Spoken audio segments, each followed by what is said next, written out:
అందరికీ నమస్కారం. పిల్లలందరికీ కూడా దసరా హాలిడేస్ ఇచ్చారు కదా, సెలవులు ఇచ్చారనే సంతోషం కన్నా పిల్లల్ని జాగ్రత్తగా ఫస్ట్ అయితే చూసుకోండి. ఎందుకు ఈ మాట అన్నానంటే చాలా వరకు పిల్లలు వాటర్ దగ్గరికి వెళ్ళిపోతారు. ఈ టైంలో వర్షాకాలం దసరా టైంలో ఎక్కువగా వాగులు వంకలు అన్నీ ఫుల్గా నిండి ఉంటాయి. ఎక్కువ శాతం ఈ టైంలోనే ఎక్కువగా హాలిడేస్ ఇచ్చారు కదా, పల్లెటూరుల్లోకి వెళ్ళడం, అమ్మాళ్ళ ఇంటికి అక్కడికి వెళ్తుంటాం కదా, చాలా జాగ్రత్తగా పిల్లలకి ప్రతి విషయం తెలుసుకున్న పిల్లలకైనా ఇప్పుడు 5 ఇయర్స్ నా కొడుకున్నాడు. నా కొడుకు ఒకటికి 5 ఇయర్స్, ఒకటికి 11 ఇయర్స్ అన్నమాట. వాళ్ళు వింటారు ఖచ్చితంగా. వాళ్ళకి ఏదైనా నేను ఒకటే చెప్తాను, ఎక్కువ వాటర్ ఉన్న దగ్గరికి వెళ్ళారు అనుకోండి, క్రోకోడైల్స్ పెద్ద ఉంటాయి, పెద్ద పెద్ద ఫిష్లు ఉంటాయి. మీరు వెళ్ళారు ఆ చెరువులో దిగారు అనుకోండి, అవి వచ్చి మిమ్మల్ని తీసి లోపల పట్టుకొని వెళ్ళిపోతాయి. ఇలా నేను భయపెట్టిస్తుంటాను. అలాంటివి చెప్పాలి, తప్పేం కాదు. మీరు కూడా మీ పిల్లలకి అదే చెప్పండి. క్రోకోడైల్ పెద్ద పెద్ద ఫిష్లే ఉంటాయి, వాటర్ దగ్గరికి అస్సలు వెళ్ళకూడదు. అసలు ఎవరు మీ ఫ్రెండ్స్ వెళ్ళమని చెప్పినా ఏమి ఉండవు అని చెప్పినా సరే మీరు అసలు వెళ్ళకూడదు. అమ్మా నాన్న పర్మిషన్ లేకుండా ఎక్కడికి చెప్పకుండా వెళ్ళకూడదు. ఫస్ట్ అమ్మా నాన్న పర్మిషన్ లేకుండా ఎక్కడికి వెళ్ళకూడదు. అలాంటి విషయాలు పిల్లలకి కొంచెం చెప్పండి.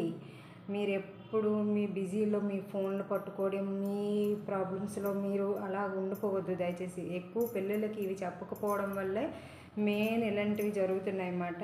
ఫస్ట్ విషయం ఏంటంటే, అమ్మా నాన్నకి కానీ ఇంట్లో ఎవరికి చెప్పకుండా మీరు ఎక్కడికి బయటికి వెళ్ళడానికి వీలు లేదు ఫస్ట్ చెప్తారు. తర్వాత ఒకవేళ మీరు ఎక్కడికైనా వెళ్ళినా వాటర్ అది కనిపించింది అనుకుంటే, ఆ వాటర్లో దిగారు అనుకుంటే డైనోసార్స్, నెక్స్ట్ వచ్చేసి పెద్ద పెద్ద క్రోకోడైల్స్, పెద్ద పెద్ద చేపలు ఉంటాయి, అవి మిమ్మల్ని పట్టుకొని వెళ్ళిపోతాయి అని బెదిరించండి. ఇలాంటివి పిల్లలకి నేర్పించండి. ఎందుకంటే ఎంతమంది పిల్లల్ని చూసాను, చిన్న చిన్న పిల్లలు తట్టుకోలేము ఆ వీడియోస్ చూస్తే. దయచేసి పిల్లలకి నేర్పించండి. ఫస్ట్ పల్లెటూరులో పొలం పనులు చేసుకున్న వాళ్ళు, కూలి పనులు చేసుకున్న పిల్లలు ఇప్పుడు సెలవు ఇచ్చారు కాబట్టి అమ్మా నాన్న పొట్టకూడు కోసం బయటకు వెళ్ళిపోతారు. ఆ పిల్లలు చూసే ఆలనా పాలన ఉండదు. ఆ పిల్లలు ఏ చెరువుల దగ్గరకు, ఏ కొండల దగ్గరకు ఎక్కడికి వెళ్ళిపోతారో తెలియదు. అందుకనే చెప్తున్నాను, ఆ పిల్లలు కొంచెం కేర్గా చూసుకోండి. మీరు ఎంత చేసేది కూడా పిల్లల కోసమే కాబట్టి కొంచెం ఒకరు కష్టపడండి. సెలవులు అన్నారు ఒకరు ఇంటి దగ్గర పిల్లలు కనిపెట్టుకొని ఉండండి. లేకపోతే ఆ పిల్లలు ఎటు వెళ్ళరనుకుంటే ఎవరికైనా తెలిసిన వాళ్ళకి అప్పగించి మీరు బయటకు వెళ్ళండి. దయచేసి పిల్లలు ఒంటరిగా వదలొద్దు. ఇవాళ రేపు పొద్దున్న ఏంటి, కుక్కలు ఫస్ట్ కుక్కలు ఒకటి తినేస్తున్నాయి పిల్లల్ని. నెక్స్ట్ వచ్చేసి స్టోర్ అంటే ల్యాండ్ చేసిన పార్క్ చేసిన కారుల్లో దూరిపోతున్నారు పిల్లలు. ఆ మధ్య విజయనగరంలో 4 పిల్లలు చనిపోయారు అలాగే కారులో వెళ్ళిపోయి ఊపిరాడక. తర్వాత తెలంగాణలో కూడా 2 పిల్లలు, కొంచెం పెద్ద పిల్లలు, ఆ పిల్లలు కూడా అలాగే చనిపోయినారు కారులో. చాలామంది ఇలాగా ఊపిరాడక చనిపోయిన పిల్లలు. ఇలాంటివన్నీ పిల్లలకి దయచేసి నేర్పించండి. మీ పనుల్లోని మీ వీటిల్లో ఉండకన్నా ఇలాంటివి నేర్పించారనుకోండి, వాళ్ళు కొంచెం జాగ్రత్త పడతారు. మనం కూడా పిల్లలు ఏం చేస్తున్నారని ఒక కన్ను వేసి ఉంచాలి. నాకైతే ఎంత భయం అంటే అంత భయం పిల్లల విషయంలో. కుక్కలు 3 ఇయర్స్ అబ్బాయి, కుక్కలు ఎంతలాగా అబ్బాయిని కర్చీస్ ఉన్నాయి. జస్ట్ వచ్చేసి తర్వాత ఇంజెక్షన్స్ ఇచ్చిన హాస్పిటల్కి తీసుకెళ్ళిన ర్యాబీస్ వచ్చింది. వన్స్ ర్యాబీస్ వచ్చిందంటే చనిపోవడం తప్ప దానికి వ్యాక్సినేషన్ లేదు. అందుకే కుక్క కరిచిన వెంటనే హాస్పిటల్కి వెళ్ళాలి ఖచ్చితంగా. పిల్లల్ని తీసుకెళ్ళిపోతున్నాయి, కర్చిస్తున్నాయి.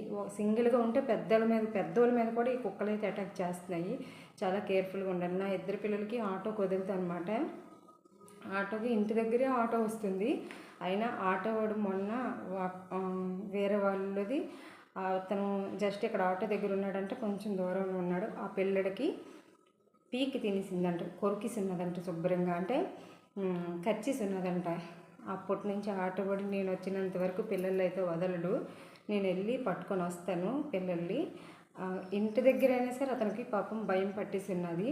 కేర్ఫుల్గా ఉండండి, పిల్లలకి నేర్పించండి. సెలవులు అనే సంతోషం కన్నా పిల్లలకి ఇలాంటివి మెయిన్ నేర్పించండి అని చెప్తున్నాను. ఎంతకన్నా ఏం చెప్పలేనండి నేను. మీ పిల్లలుగా సారీ అండి, మీరు మీ పిల్లలకి, మీరు పేరెంట్స్కి మీరే మంచి పెద్ద సెక్యూర్ కాబట్టి కొంతమందికి ఇలాంటి థాట్స్ రాకపోవచ్చు, కొంతమందికి వస్తే ముందుగుండా జాగ్రత్త పడతారు.